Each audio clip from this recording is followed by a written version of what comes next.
I wanted to share this video and some other images of my studio because I'm not currently in my studio, mostly because I can't get a strong enough Wi-Fi signal there to do this. But I wanted to give you a sense of the space and the texture and the piles of stuff as we go, in part because I think Tim, I'm guessing his impetus for having us shows this, not just the work of the studio, is to show that the infrastructure and rhythm of a studio is not an incidental thing to what is created there. The way it's organized or disorganized or set up itself kind of informs the kinds of production that happens there. My work over the last, I don't know, 15 or upwards of 20 years, going back to when I was an undergrad, has always been pretty eclectic, both in terms of engaging a number of different processes, and even beyond my visual work, like I've dabbled in music and I curate things now, but even just in my visual work, I've always had a kind of eclectic set of inclinations. So for me recently, that's been really about embracing that and embracing the production itself as the work rather than individual works. Like the process of setting up the production is the practice. And that practice spills out and generates individual works, but I'm trying to fine tune the practice oftentimes more than focusing on the work. And I guess that's probably true of most artists to a certain extent, but it's just something I kind of lean into. So for me, it's about setting up a number of different processes that engage a number of different media, and again, sort of spilling out into one another, letting imagery or processes from one area be copied and reproduced in another, have things sort of fold in together in different ways. And for me, this is all around a very obvious notion of collage to me. And collage here, not just meaning cutting out pieces of paper of images and re-gluing it somewhere else, but the kind of pulling of images from different sources and rejoining them together, regrafting them together. So these are some paintings I've been doing in the last year or two, where I begin by first doing photographs, usually. I'll set up still lifes or other photographic environments that I can kind of control. I'll spend a certain amount of time, weeks or months, shooting in that kind of environment. I'll print out those photographs and then make collages with them on a scanner bed, usually, so that they are actually loose fragments on a scanner, and then as I'm scanning them, I move them around, and that produces a digital collage. So the scanner itself is a kind of a photograph too. So there's two layers of photography here. And once that's done, I have one series of work where I am treating those like single edition prints. So these works here are part of a series I call phenotypes, which is a term from biology and genetics, as opposed to a genotype. The phenotype is sort of the individual, unique, actual attributes that are produced in individual beings. So these same fragments were scanned multiple times in different ways and created a unique collage, a unique digital genetic copy or mutation in each case. But then I started a few years ago wanting to do more with those, and I started printing them on canvas and then painting on the canvas. So works like this, we're taking that phenotype digital collage, printing on canvas, and then seeing what I can do by adding paint to the surface. And what I'm interested in is the fact that the original collages themselves, let me go back to one, already had paint in the image, because I would cut up the photographs and paint on them and scan them. So the paint here is a scanned photograph, essentially, of paint on a photograph. And then that picture of the paint on the photograph is printed on canvas, and then it has to interact with real paint. So you'll see this, I mean, in some cases, the same images from different photographs or still lifes pop up in different places. And then these are some actual collages. I've also just returned to just actually cutting up pieces of paper and gluing them together. And in a similar sense, these collages are kind of taking all the objects and images and surfaces that spill out of the process, picking them back up, cutting them out, and then recombining them. So again, for me, it's about creating this sort of ongoing proliferation of images that spreads out onto different surfaces and objects. And one of the questions I got from Emmanuel, I think, was that there's a digital quality to some of the work. And some of that is actual digital information. Some of it is painting that feels digital. So the question was how intentional that is. And it's a great question, because for me, I'm trying to engage an idea of digitalness even when it's not digital itself. So what that means to me is that, think about how often JPEGs are produced and shared and downloaded and edited and used for graphics and re-uploaded and re-downloaded on any given day, just through sort of basic being in the world, in a digital world. We are always taking the genetic material of imagery and kind of, again, letting it spill out and making copies and mutations.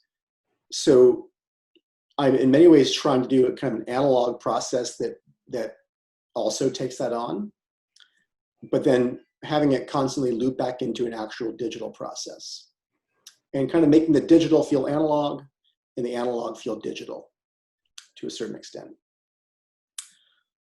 So that's the general gist of my studio practice right now. These are just some more details. And just to put a fine point on this, this is paint here, this is image printed. This is paint, this is photograph of a painting. This is paint where I was trying to match the color of the print on the canvas. And you can see these colors here, these bands of colors that run through it, are from the scanning process itself, where the images get pulled around the scanner bed as it's being scanned, creating little digital artifacts. I've also worked with installation over the past 5 years that has a similar visual structure. I'm very interested in camouflage theory, and also its opposite, like how do visual structures either attract visual attention or evade visibility. So these are structures that are, they're benches, and they're also roadblocks. So again, I'm trying to like either invite or push away people, depending on how it's turned. And the patterns themselves are loosely inspired by a World War I battleship painting pattern in England called Dazzle, where people realized you can't camouflage a battleship. You can't make a battleship disappear. They're too big and slow. But you can paint them with brightly colored patterns and stripes, so that an enemy through a telescope can't quite read what the battleship is doing. It can't quite get enough visual information for what the size of the battleship is or what direction it's flowing, because the wake patterns are interrupted by these lines. So I was inspired by that kind of contradiction, and this kind of contradiction or collapse between attracting attention and evading visual attention is something that I explore in this work, but also obviously the paintings, where they're very bold colored and very bold patterned, but they're almost increased in complexity to the point that it's almost hard to look at. I know they're not that challenging, but your eyes can never quite settle on any one thing. And that's kind of what camouflage is doing to our brains when we look at camouflage. I'm also interested in, again, the camouflage notion comes into play because in many cases with the paintings, let me go back to a good example of this.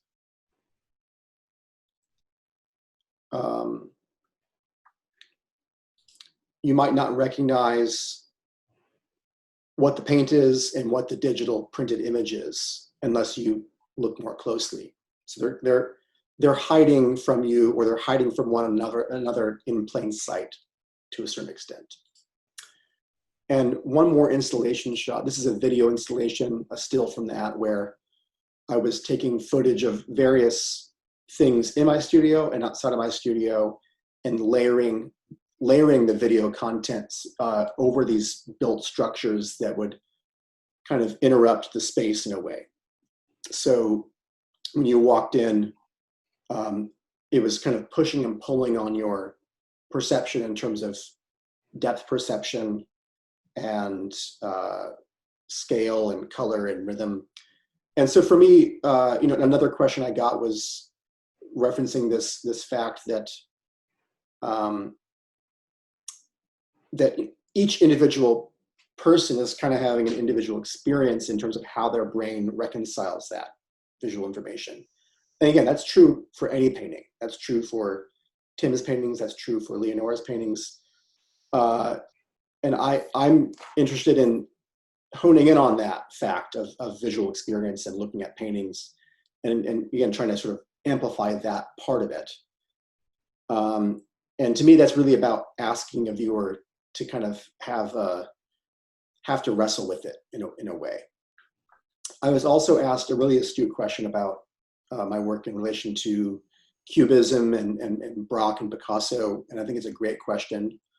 I believe this series from 7 years ago was kind of the reference point. But it's interesting to me that both Braque and Picasso were making work with synthetic and analytic cubism early on, at the same time that camouflage was being developed, that dazzle camouflage was being developed. So I think there's an interesting correlation there between that experience, that the idea of visual disruption of early modernism historically at that moment is something I'm very interested in, and is kind of, I guess, maybe a lineage of collage running from then 100 years later through a lot of artists like Robert Rauschenberg, and more recently Arturo Herrera, or painters like I think Amy Silmans and Laura Owens.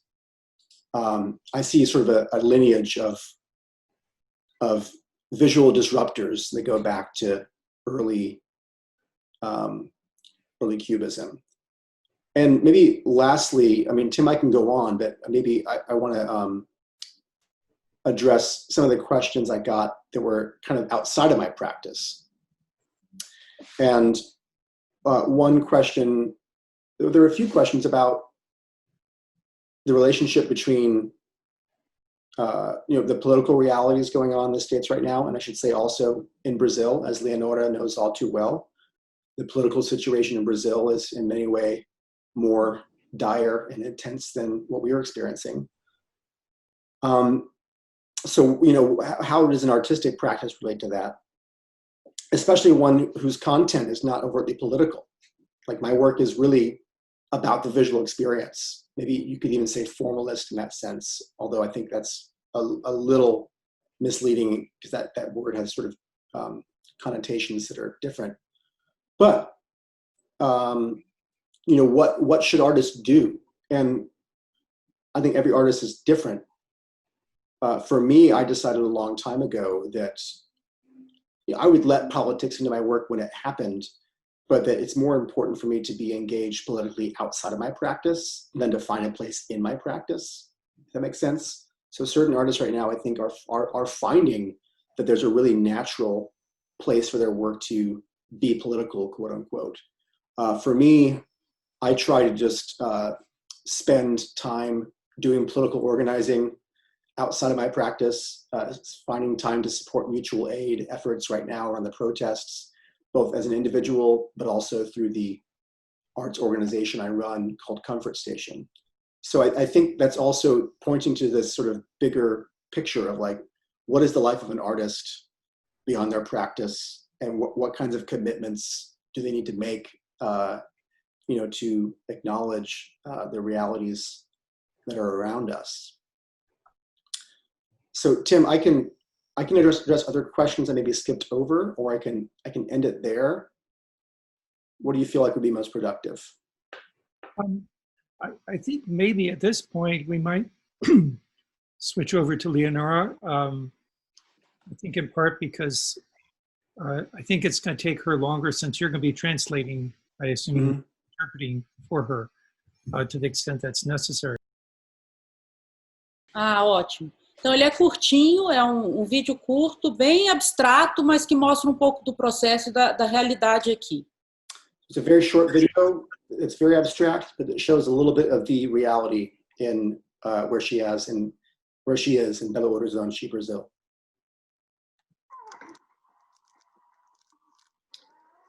It says the end of our world.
Oi, pessoal. Hoje a gente está no segundo vídeo, né, da minha flauta.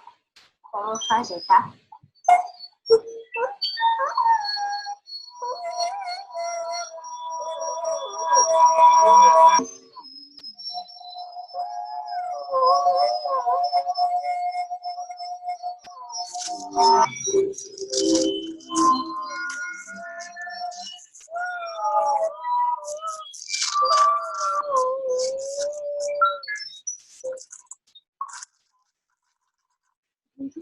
Agora, Tchau.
Vamos pro próximo vídeo daqui a pouco.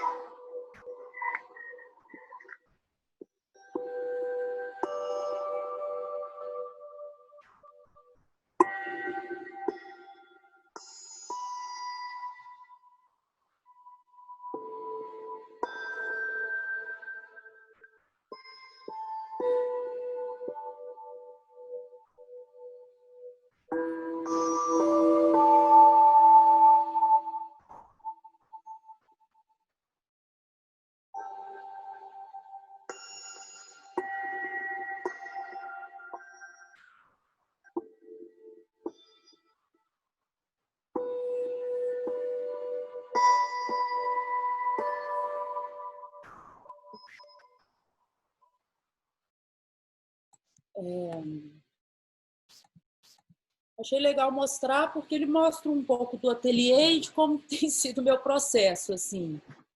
Coincidentemente, eu já tinha feito para um programa de televisão.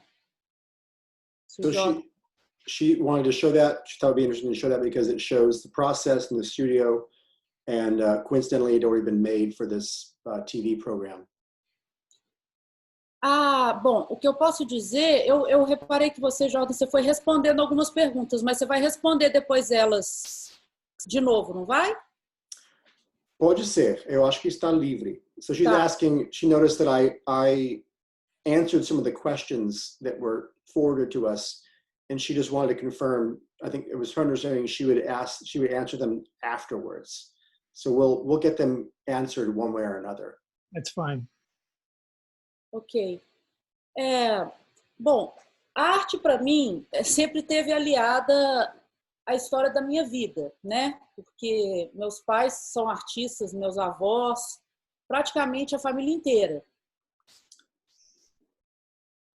Art for her has always been linked to her family story. Her parents were artists, her grandparents were artists, so it's always been part of her family history. Então, eu creio que essa questão está dentro da minha produção, das minhas pinturas e da minha pesquisa em arte.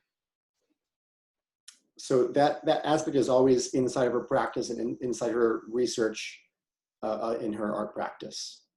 Não que seria o assunto principal, mas eu fui descobrindo ao longo do tempo que a questão do afeto, da família e da arte dentro dessas questões são diretamente ligadas e acaba que meu trabalho sempre está tocando nisso de alguma forma.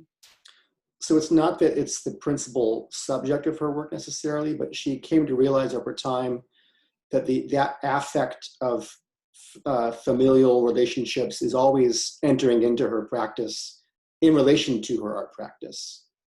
Isso foi ficando mais claro aos poucos. Mas eu não gosto de ter, assim, um tema fechado que explique o meu processo criativo, sabe, Jordan? Mas olhando ele de fora, tentando ver de fora e analisar e achar conexões, eu fui observando que a questão do afeto, das relações psicanalíticas, todas essas questões não havia muito como fugir, isso estava na figura humana e que acaba sendo o tema que está sempre recorrente em tudo que eu faço, assim, o retrato e a figura humana.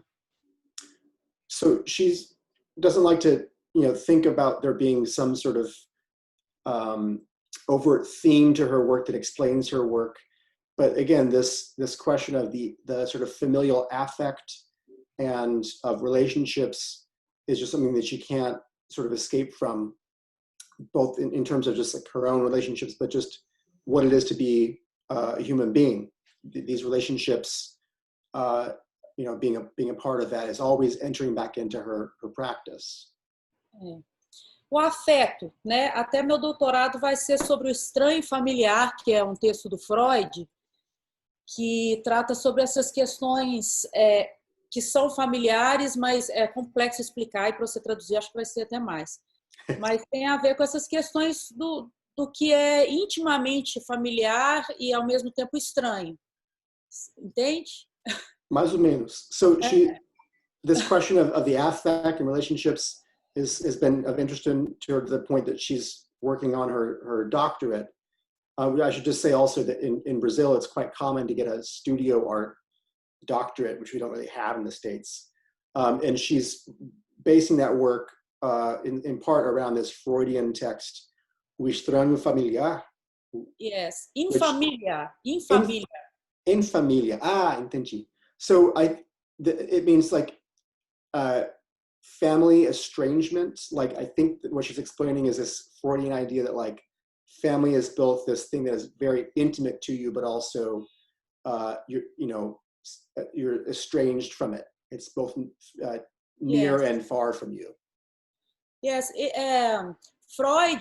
o Freud tem um texto que chama o estranho familiar, unheimlich, que são essas relações familiares, o que é estranhamente familiar, sabe? Quando a gente tem relações estranhamente familiares, assim, essas questões contraditórias mesmo das relações humanas. Acho que no fundo é isso.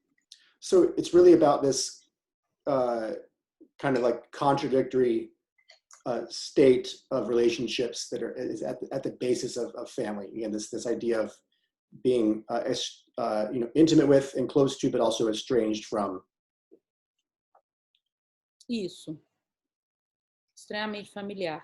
Mas eu gosto de pensar na pintura e no pensamento da pintura e no tempo da pintura. Eu costumo dizer que eu vivo no tempo da pintura, que é um tempo específico, seja lá qual que é a definição de pintura, mas existe o tempo próprio da pintura. She likes to think about this in terms of her painting process being about being in the time of painting. The idea that painting itself has a certain feeling of time, and that her work is happening in that painting time, not a normal sense of time. Isso, tempo da pintura. E são muitos projetos, eu fico até meio desorientada, até esqueço de alguns, que eu produzo muito, e são várias ramificações, mas eu acredito que o pensamento da pintura, o que eu poderia chamar de pensamento da pintura, que você também pode me ajudar a descrever o que é o pensamento da pintura, mas estaria em todos esses projetos. So she's made, so many different projects that sort of have ramifications going in different directions, so many that she forgets that they exist. And one thing I forgot to translate from her last comment that she repeated is this idea of there not only being a sense of painting time or time of painting, but also a thinking of painting. That painting has its own thinking process. Yes. É muito próprio, né? É como que as palavras às vezes não existem palavras para definir ou para falar de pintura ou de aspectos pictóricos. É a pintura que comunica por si. Acho que é uma linguagem que comunica através de pintura, né? So there are certain ideas that you can't put into words from a painting, because the painting itself is the place where that idea is being spoken. Painting is its own language, and the meaning and thinking of it is happening in the painting, not as some sort of separate thing. Yes, isso. E isso também eu acho que é um tema intrínseco ao meu processo, a pintura em si. And so this idea of painting in itself is an intrinsic theme to her work. Ok. Eu posso mostrar, eu acho que todo mundo já viu o meu trabalho, tem no site, eu posso mostrar algumas coisas, um portfólio pequeno aqui, ou mostrar aqui, eu acho melhor eu andar pelo ateliê mostrando algumas coisas.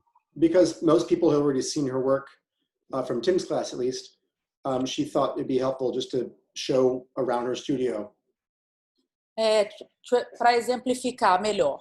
Essa série do vídeo que vocês viram, o Fim do Nosso Mundo, são 3 pinturas que estão aqui, eu vou mostrar o resultado final, que é esse processo de decalcando, fazendo várias camadas, né? Porque eu acho que está dentro do pensamento da pintura as camadas, e não necessariamente a camada final é a que se apresenta, mas como no seu trabalho.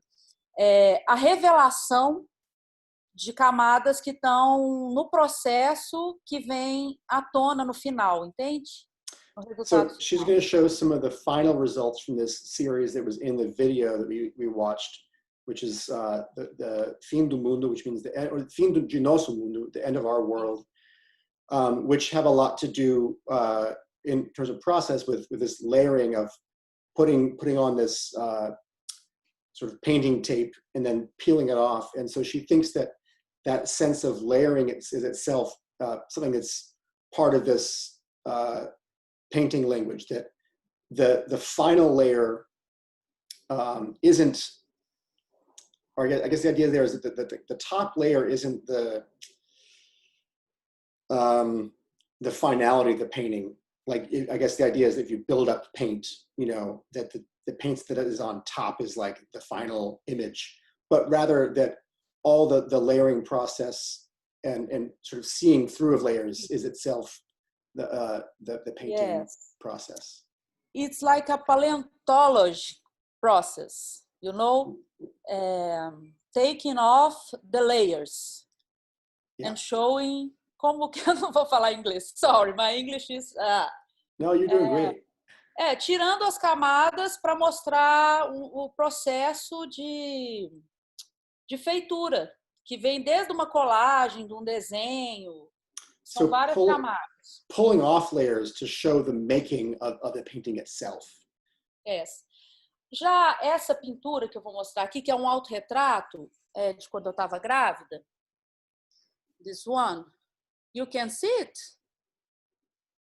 So this is this is a self-portrait from when she was pregnant. Yes. And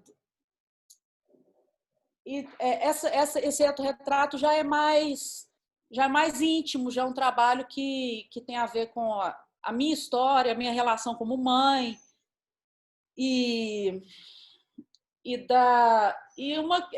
traz uma questão mais psicanalítica mesmo, assim, do processo de gerar imagens da gravidez. Então, assim, são vários nichos, sabe? Cada pintura ou cada grupo de pinturas aponta para uma história diferente. So this one, because it's about her experience of motherhood and being more intimate, has its own kind of layers and psychoanalytic implications, and each one of her paintings has its own story in that direction. Or I'm sorry, each has its own story in its own direction.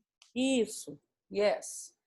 E eu estou rodeada por reproduções, né? Pinturas de reproduções de grandes quadros da história da arte, alguns que tem a ver com... Esse aqui, por exemplo, é do Guinhar, um pintor aqui de Minas Gerais, que pintou várias famílias. She's also interested in this idea of painting reproductions of of famous paintings. Yes. Picasso, filho dele, e assim vai. Esse aqui já é uma série, esses são alguns trabalhos que estão no ateliê. Já é uma série de retratos, que eu acho que nunca também um retrato é o retrato de alguém. É sempre, nunca se esgota, né, o retrato de alguém. Então, eu tenho o hábito de fazer vários retratos da mesma pessoa. Então, So she, quite often, when she does portraits of other people, it never ends. Like she never does one portrait and feels, oh yeah, I've finished that portrait. She feels like she has to continually make more, because one never quite gets at it in any sort of final sense. E esse são 12 pinturas, eu só coloquei essas aqui. There's 12 paintings and those are just, part of them. Chama-se... É como se... Eu vejo cada pintura como se eu fizesse um filme, sabe? Cada pintura fosse um filme, tem um roteiro ali por trás. So she sees each painting is almost like a film with its own script. Yes. And esse é o retrato da professora dos meus filhos. This is a portrait of her kid's teacher. Yes. E eu intitulei de A Segunda Mãe, porque eles a chamavam de A Segunda Mãe. And it's called Second Mother, because they feel like she's a second mother to them. Aqui já é uma outra série, ó, de uma pintura em grande formato, que é uma série que eu estou começando sobre o erotismo na pintura. This is a newer one in a large format she's starting, about eroticism in painting. Isso.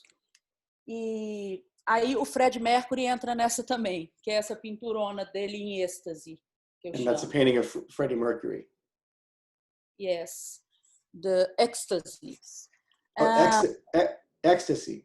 Ecstasy. Yeah, so the idea of ecstasy in a painting too is in that one.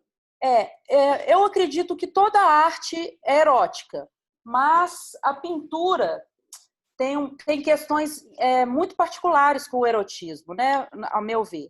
So she thinks that all art is erotic intrinsically, but painting has its particular ways in which it is so. Yes, em alguns aspectos. Aí depois in a gente certain vai aspects. falar sobre isso. Aqui já é um outro trabalho que eu acho que tem um pouco a ver com o seu também. Toca em alguns que eu coloquei aqui porque eu até estou desenvolvendo esse trabalho, que é um livro meio que infinito, sem fim. This is a new work that is basically kind of like an infinite book. Yes. An infinite book about... em cada momento ele fala de uma coisa, não tem um assunto só. In each moment, it's about a certain thing. There's not one overarching theme to the book. E eu sempre trabalho com transferência de xerox e xerox dos meus desenhos, xerox de fotos anônimas, xerox de fotos das minhas pinturas. Então, é como se fosse um laboratório do meu próprio processo de feitura de imagens, sempre em construção. Então, she's always dealing with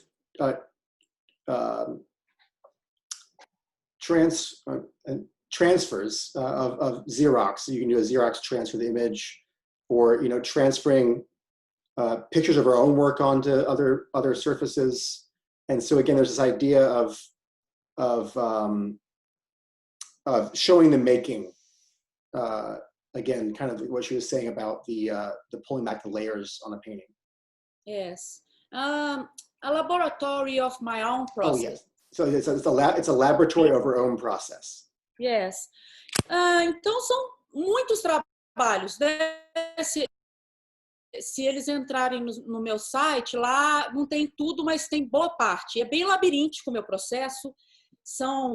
Eu me perco dentro dele, eu admito. Eu assumo que cada hora eu estou imersa em um projeto e até esqueço de coisas que eu faço, sabe? Porque cada hora eu abro para uma sala diferente. So É bem labiríntico. her process is very labyrinthic to the point where she herself gets lost in it. And if you go to her site, you can see that happening in terms of just the array of different projects and experiments happening. E ainda tem a música, as artes gráficas, o design. Então, assim, são muitas confusões. É muito confuso mesmo e eu tento me adequar a essa realidade, que a vida é assim, a minha vida é assim. And she has to just get used to the fact that her life is like that it's confusing, and that, on her site you can actually see that, again, there's references to a musical practice that she has and graphic design, and she has to just get used to that. That's how it's going to be for her, confusing. E tá tudo misturado mesmo, eu acho, né? O processo, a vida, não dá muito para separar. Então, eu acho que isso também acaba sendo o tema dos meus trabalhos. Não consigo separar. Everything is mixed together. You can't separate it, and so she thinks that she herself, is the subject of her work in that regard. Creio que com as perguntas fique mais fácil de desenvolver ou responder sobre certos aspectos específicos, né? Acho que a gente podia passar para as perguntas. So, Tim, she's thinking that at this point, maybe returning to some of the questions might be a helpful way to continue. Do you want to select a few, and then I can help translate them for her if she doesn't understand? Do you have the questions in front of you, Leonora? No. No. Do you have it? I sent them, but I will pull them up somewhere. I can find one while you're waiting, Tim. I have them right here. Why don't you go ahead, since you're going to have to translate them anyway. Go ahead. Okay. Pode ser bom que você traduz para mim. Sim. Que eu posso ter entendido alguma coisa errado. Can I make a suggestion that maybe, well, you've got questions that are going individually, but if there's a question that both of you want to address, that'd be fine too. Good. A gente pode alternar, né? Let me ask one question. Here's a very specific one. I'll read it in English first, and then I can translate if I need to. Your Madonnas Brasileiras exhibition grapples with the legacy of slavery and colonialism. Grapples lutar. Something which the United States and the Americas in general have trouble addressing. Sim. In what ways can art be used to not only explore these topics, but also help bring justice to the current systems of inequality? Entendeu? Eu entendi. Eu acredito nisso. Tive muitas críticas nessa exposição. Por parte, eu acho que a história da escravidão nos Estados Unidos e no Brasil é diferente, né? So she believes that art can help bring justice to the current systems of inequality. For that exhibition, she had a lot of criticisms, and she's also pointing out that slavery in the United States and Brazil operated very differently. Tem histórias diferentes, different histories, origens diferentes e chegou em pontos diferentes, né? There's a different histories, yes. Different and they arrived at different moments. Mas esse meu trabalho veio de chama Madonnas Brasileiras, foi o único trabalho meu que causou polêmica, discórdia e muita angústia, eu creio. So this series was the only work of hers, only exhibition of hers that caused a lot of controversy and discord and conflict. Sim, porque acredito é uma ferida aberta, é um assunto muito delicado, muito triste, muito pesado, e por isso, eu acredito por ser essa chaga aberta, que não tem uma solução imediata, uma resposta, é um processo longo, né, de tentativa de sermos melhores, de melhorarmos a merda, né, desculpa aí o termo, mas... Não vou traduzir isso. Por favor. So she's saying that in part because it's because it's an open wound, this issue in Brazil, the legacy of slavery. It's an open wound, it's a delicate topic, and there's just no sort of ongoing problem. There's no obvious solution to it. And she just says, it's just, you know, she said that the merda, it's just the shit of it. It's just how it is. Sorry. But, então, eu acredito que tocou muito, assim, o movimento negro fica muito incomodado aqui, eu não sei como é isso aí, de brancos, até interessante saber, mas de artistas brancos tocarem no assunto que eles diriam que é deles. So the black movement in Brazil, and she's wondering if this is similar to the United States, and I think it would be, are uncomfortable with white artists touching upon subjects that they think belong to them.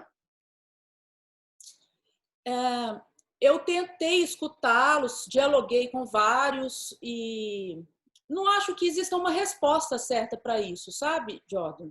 É a minha opinião. E eu fiz o trabalho e, claro, tá aí o meu trabalho, essa série que eu chamei de Bandonas Brasileiras, que é polêmica em alguns aspectos, eu tenho consciência disso, mas que trata não só da questão da escravidão, mas trata das questões afetivas, das mães de leite, né, que eram as amas de leite, que deixaram de criar os próprios filhos, inclusive nunca mais os viam, muitas. Eles iam para um lugar que chamava Círculos dos Ajeitados, que era... Elas deixavam de criar os próprios filhos mesmo para amamentar os filhos das senhoras, né? Deixa eu traduzir. So there was some conflict and controversy from that exhibition of her grappling with that topic, and she tried to listen and have some discussion about that with the people who were upset, but that also her intention was it was dealing with the legacy of slavery, but she was also trying to deal with a particular issue of women in that history, particularly women whose slaves, we should say, whose role was to breastfeed the children of their masters, and they would oftentimes be forced to leave their own families and not take care of their own children, so that they could go to this other place and literally feed from their bodies the children of their masters. Isso. E há registros muito, muito impressionantes e fotos, né, que sobreviveram a essa história dessas amas de leite com as famílias. Elas são chamadas de amas de leite. Acho que nos Estados Unidos também, né? Deve ser. So I can't quite translate the term, but yeah, there's a term for these kinds of figures who were, forced to breastfeed for other people. And then she was looking at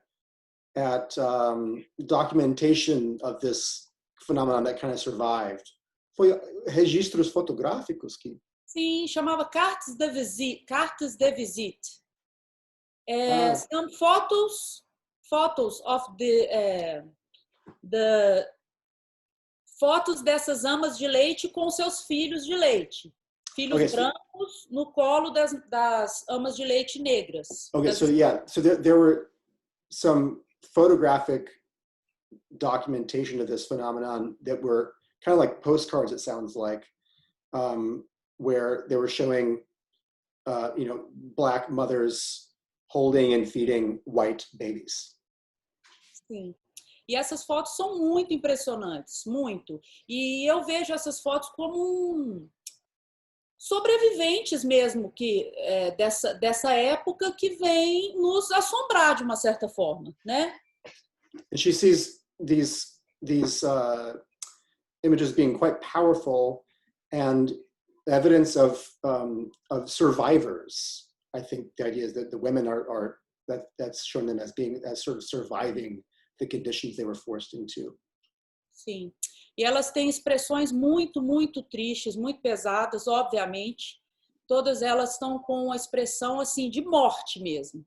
É bem evidente a força da morte nessas mulheres, nessas fotos.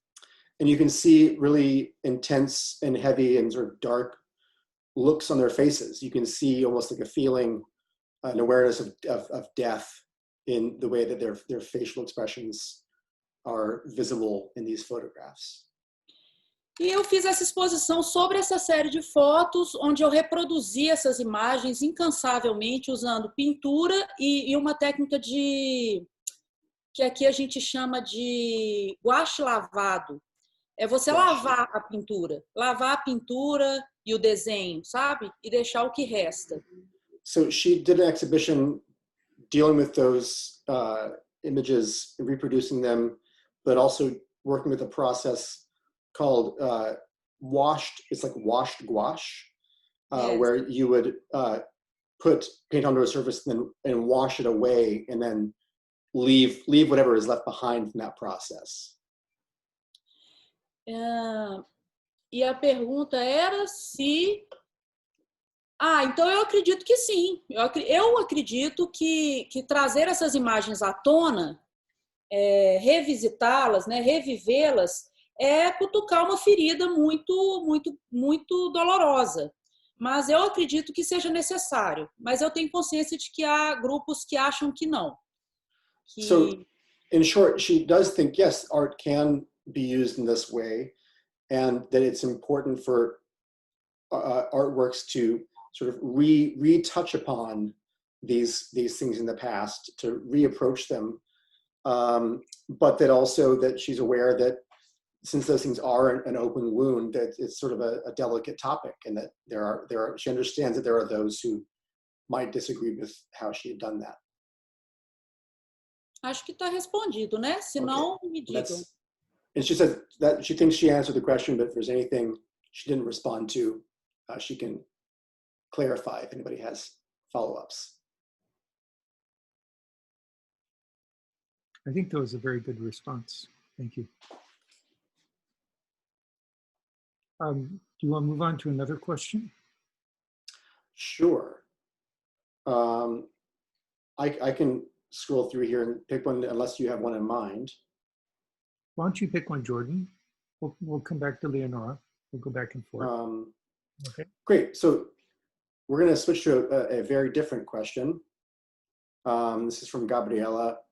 How do you choose what colors for shadow, contour, and highlighting features of the faces? Do you rely on cold and dark colors to sharpen the features? I would like to know your creative process. Entendeu? Traduz para eu ver se eu entendi. Como você escolhe as cores para a sombra e contour, não sei, contour são as linhas, contorno. E highlighting e destacando as condições assim do retrato. E se você usa cores frias e escuras para destacar as feições do retratado, rosto. Né? Sim. Eu nunca... Eu tenho certeza, aliás, que não existe uma fórmula para pintar um retrato, para retratar. Não existe um macete, uma fórmula. Pode até existir, mas eu não uso. Deixa eu traduzir isso. She thinks that, as much as there may be a standard kind of template or process for making portraits, she doesn't use it. So, like, she was at first saying, I don't think there's a standard way of doing it, or if there is, I don't use it. Continue. Cada é desafio novo. Cada cara, cada rosto que eu vou fazer é universo único, assim. Each one is a new challenge and a new universe for her to approach. Então, só para esclarecer, porque a pergunta é sobre, assim, essas coisas básicas das cores. Então, cada você começa escolhendo, assim, as cores de uma forma única para essa experiência. Sim. So, in terms of color, she approaches color individually and specifically each time. She doesn't rely on a set technique for using cool and dark colors. Até eu sei que existe, por exemplo, para fazer o tom de pele, misturo verde, eu sei as dosagens, mas cada caso é um laboratório. Cada caso é uma descoberta na hora, assim. So again, she knows that there are certain formulas and techniques for these things, and she knows the kind of the formulas, but she tries to just treat each one like a new laboratory where she's discovering what she's going to do. I'll read one. Here's one from Maggie. Some of your paintings, like Casa do Ser, emphasize overlapping colors and shapes to create the illusion of depth and fullness, much like the multi-layered sounds present on tracks, including Menino on your record. Do your works begin in simple layers and by the end of the process become multi-layered? Or do you build up the layers with purpose? Do the colors and shapes morph as you work, or are they consistent?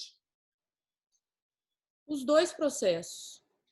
Just both processes for her. Yes. Camadas, eu gosto de tirar, colocar, lavar. Não tem muita regra, não. É o que eu sinto na hora, assim. Que dá vontade na hora.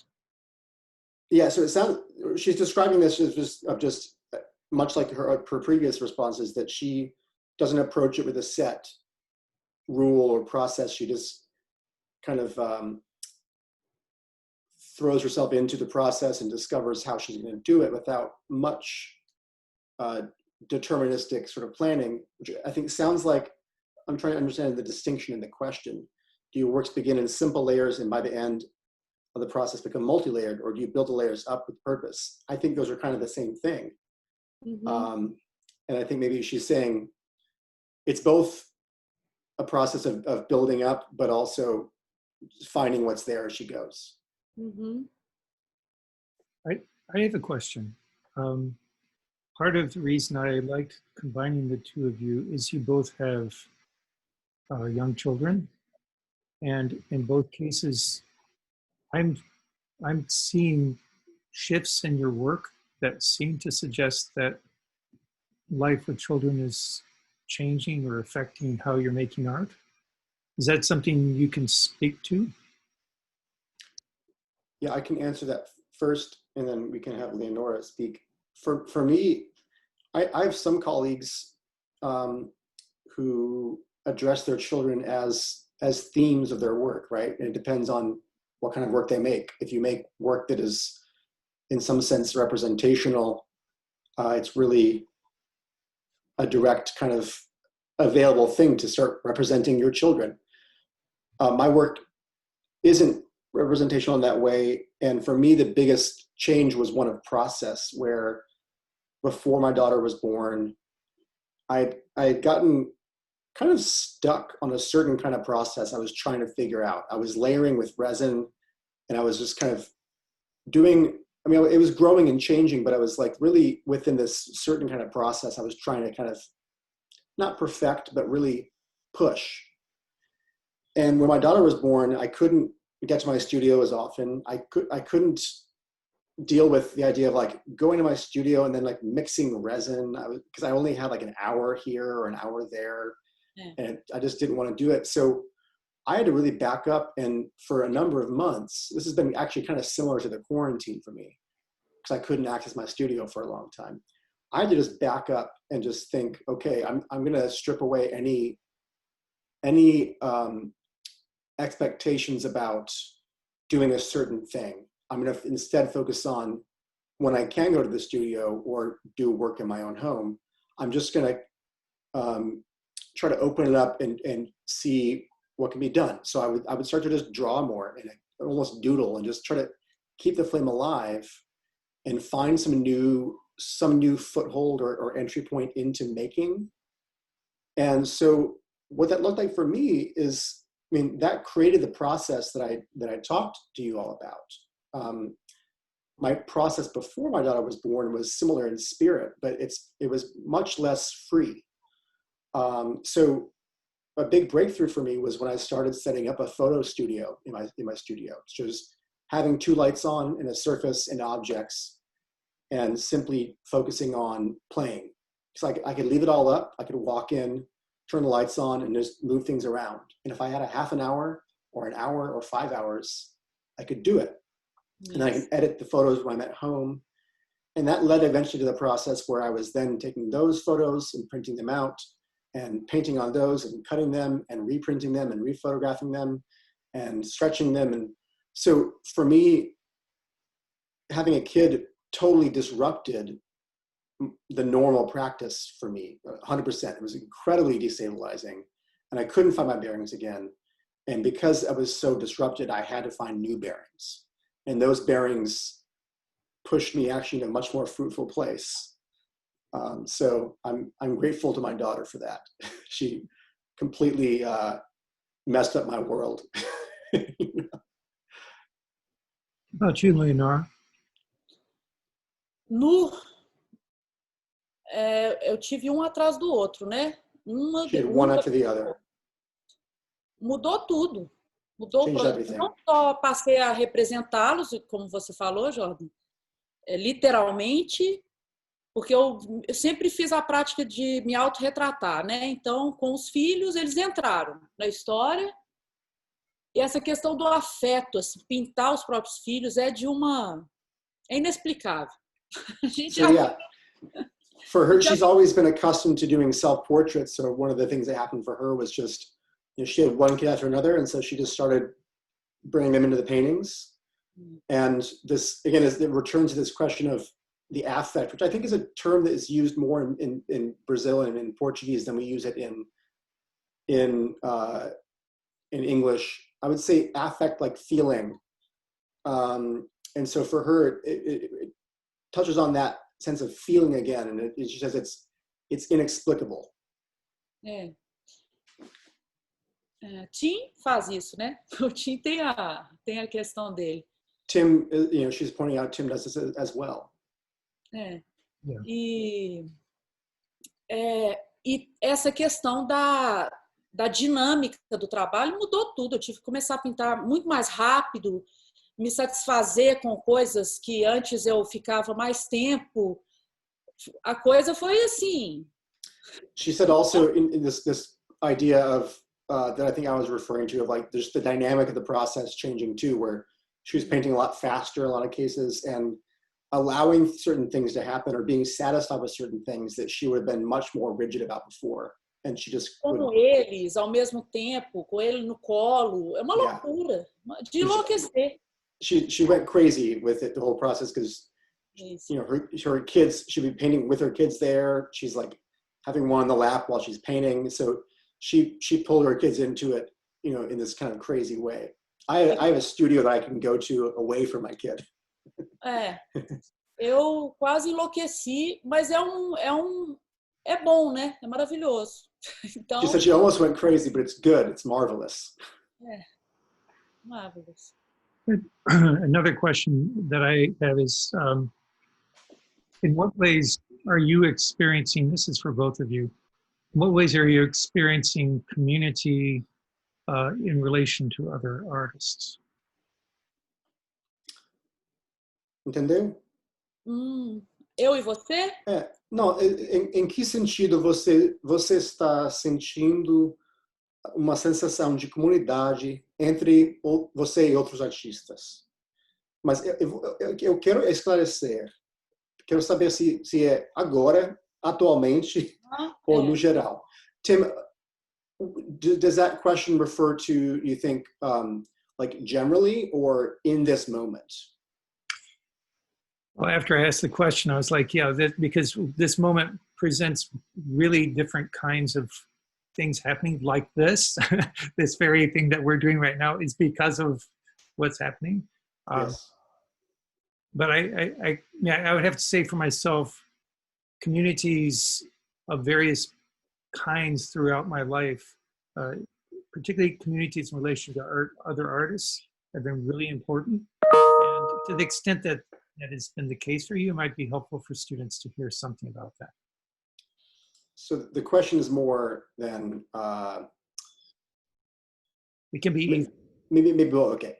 Então, não sei se você entendeu, mas a questão pode ser sobre, assim, geral, antes da situação do vírus, ou hoje em dia, como funciona essa sensação de comunidade, porque para ele, ter uma comunidade sempre era uma coisa fundamental. Uhum. Então, ele está querendo saber como funciona isso para a gente, para você e para ele. Uma comunidade que ele diz um grupo. Uma comunidade artística qualquer. Entendi. Como eu acho que, assim, como a gente está fazendo agora, né? Ou Aham. uma comunidade de Um grupo, colegas, um uma, grupo, uma comunhão. Aham. qualquer. Sim, responda. Primeiro. Eu primeiro? Okay. I was explaining, then she asked me to answer first. So, yeah, I mean, I feel like I might be just stating the obvious here and repeating what you said, that, yeah, community is really important. And it's one of those things that when you leave school and leave a program, finding community is really critical. And there are different ways to do that. For me, when I moved to Chicago, I went to grad school in Brazil, and a lot of people, when they go to grad school, part of what they leave with is not only a diploma and some experience, but they leave with a community, and they leave with actually, a network that they might be living in a city with people they went to grad school with. They might be staying there, and that for a lot of folks after grad school or after undergrad, for that matter, there's a continuity of that community. And for me, it was radically not the case. I was moving back to a different continent and moving to Chicago, where I had no roots other than some family roots. I had no artistic roots. So for me, early on, it was a matter of finding what what infrastructure of community I could look for. So what kinds of existing programs, right? So I applied for, I did a thing at the co-prosperity sphere called the co-prosperity school, where it's kind of like a cohort of, it's kind of like what you do in grad school. You critique work and you meet once a week. And so I was like trying to find a structure like that. I eventually applied for a residency at Chicago Artists Coalition called Hatch. That again is kind of like bringing in a similar structure. It's not like grad school in the same intense way, but there's a cohort of individuals that you know a little bit and maybe don't know that well, that you can compare notes with and learn and grow. And then for me, it's just also a matter of in person, finding my peers who make work like me or not, that I kind of trust and want to learn from and be challenged by. And that really comes down to studio visits in a lot of cases. And I was a little slow on that when I first moved here to invite people to my studio. And that became a really transformational thing for me later.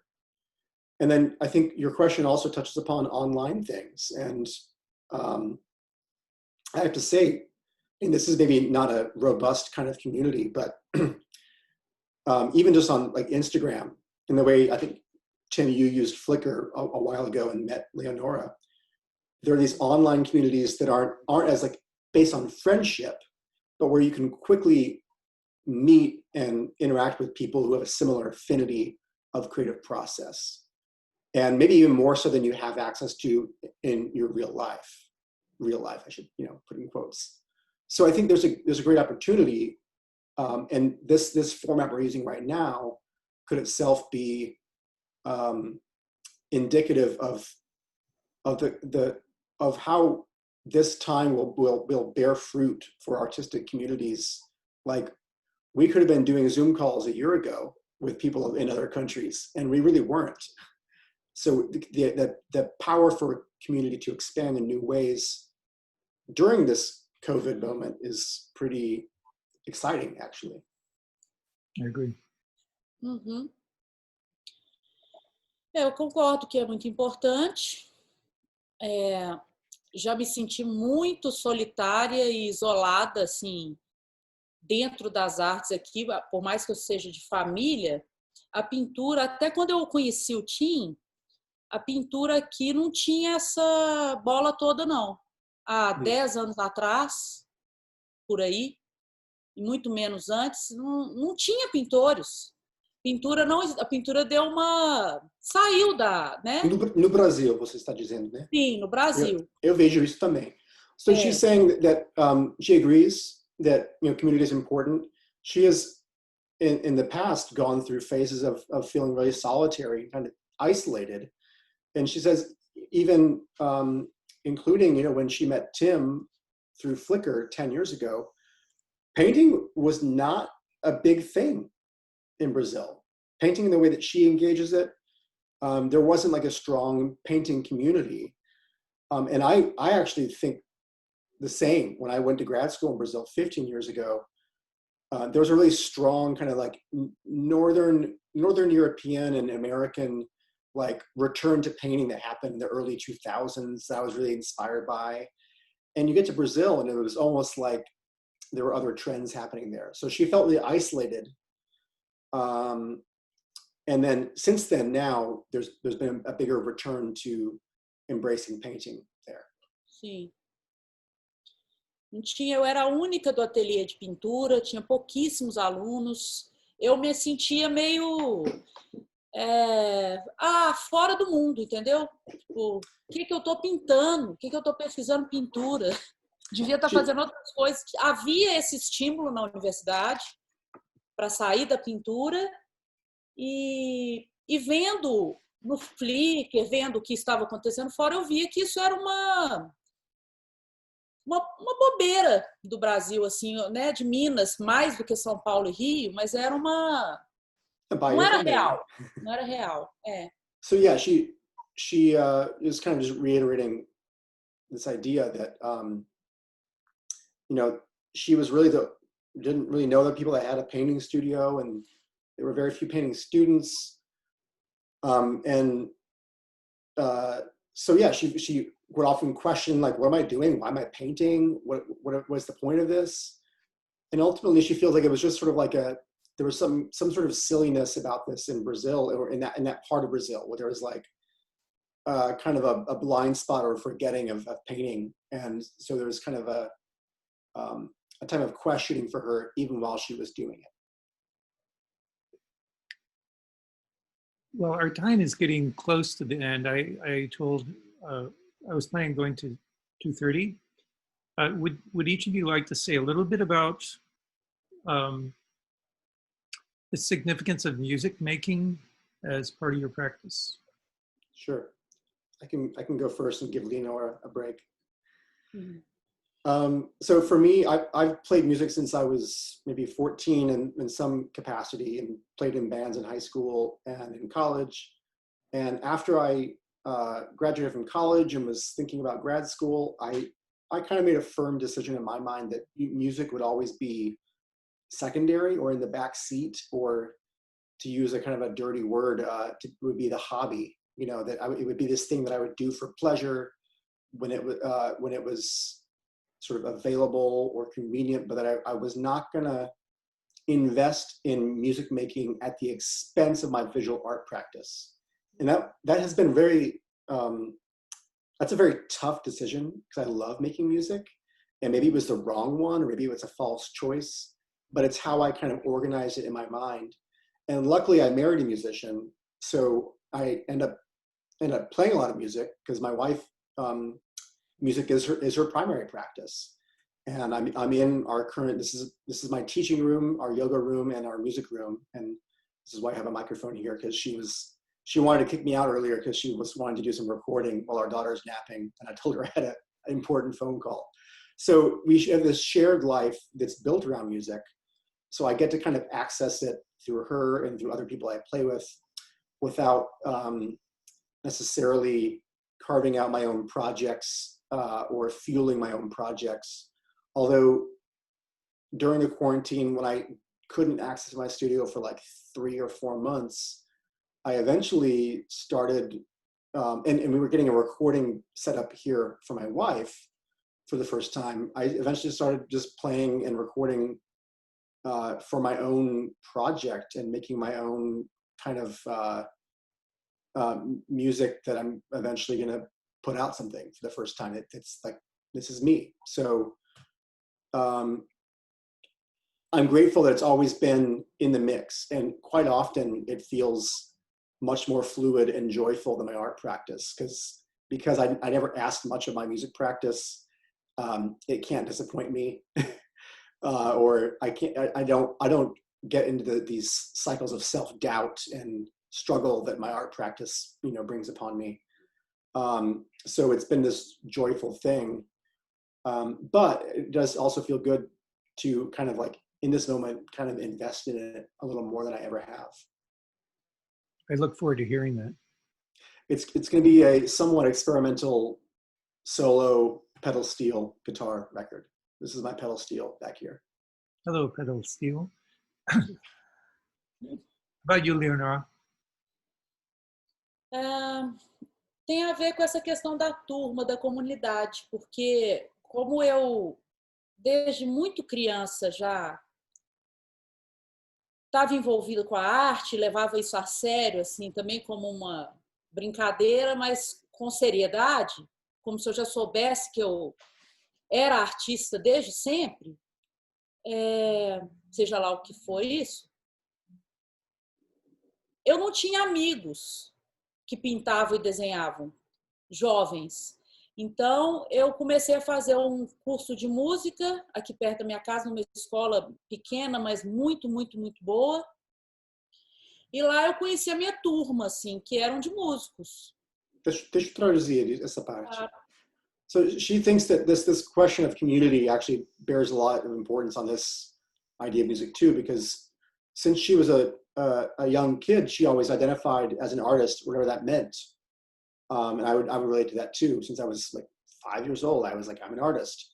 But she didn't have any friends that painted and drew, that is an art practice that is, in many ways kind of solitary, whereas music is community-based. So she came across this music school nearby where she lived and started taking classes, and that's where she met her cohort, her community of music. It was so the community she found in music, not visual art.